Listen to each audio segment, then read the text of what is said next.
ડેડિયાપાડાના ધારાસભ્ય ચૈતર વસાવા અને આમ આદમી પાર્ટીના સમર્થકો ધારાસભ્ય ચૈતર વસાવાના સમર્થકો માટે માઠા સમાચાર સામે આવી રહ્યા છે। નર્મદા સેશન કોર્ટે તેમને 3 વર્ષ પહેલા થયેલા ગુનામાં દોષિત જાહેર કર્યા છે ને તેમના સહિત તેમના પત્ની સહિત 8 જેટલા આરોપીઓ દોષિત જાહેર થયા છે। શું ઘટનાક્રમ હતો વિગતે વાત કરીએ।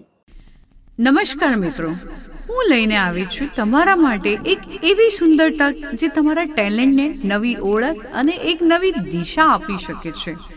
તમારા અંદર રહેલી અદ્ભુત કળા, સુંદર અવાજ અને અનોખી પ્રતિભાને હવે દુનિયા સામે રજૂ કરવાનો સમય આવી ગયો છે। જો તમે તમારા સપનાઓને સાકાર કરવા માંગો છો તો હવે ચિંતા કરવાની કોઈ જરૂર નથી। શું તમે સિંગર છો? શું તમે વોઇસ ઓવર આર્ટિસ્ટ છો? શું તમે પોડકાસ્ટ ક્રિએટર છો? શું તમે તમારી કળાને એક પ્રોફેશનલ પ્લેટફોર્મ આપવા માંગો છો? તો હવે આપનું સ્વાગત છે ઓમ રેકોર્ડિંગ સ્ટુડિયોમાં, આપનું પોતાનું વિશ્વાસુ આધુનિક રેકોર્ડિંગ સ્ટુડિયો। દર્શક મિત્રો, સ્કાયનેટ મીડિયામાં આપનું સ્વાગત છે। વાત કરીએ તો આદિવાસી સમાજના વાઇબ્રન્ટ ધારાસભ્ય આમ આદમી પાર્ટીના ધારાસભ્ય ચૈતર વસાવા અવારનવાર પોતાના નિવેદનના કારણે ચર્ચામાં આવતા હોય છે। તેમના વિવાદો પણ સામે આવતા હોય છે। થોડાક સમય પહેલા તેમની સામે હત્યાના પ્રયાસનો ગુનો નોંધાયો હતો અને તેઓ જેલવાસ ભોગવીને આવ્યા હતા। પરંતુ 2023ની આસપાસની વાત કરીએ તો એક ચકચારી કેસ જેમાં તેમણે વનકર્મીને માર્યો હોય તેવા આક્ષેપ હતા।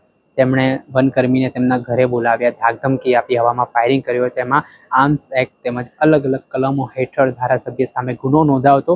જે કેસમાં આજે નર્મદા સેશન કોર્ટમાં સુનાવણી ચાલી હતી ને આ દરમિયાન નર્મદા સેશન કોર્ટે ધારાસભ્ય ચૈતર વસાવા સહિત તેમના પત્નીને 8 આરોપીઓ આ કેસમાં સામેલ હતા તે તમામને દોષિત ઠેરવ્યા છે।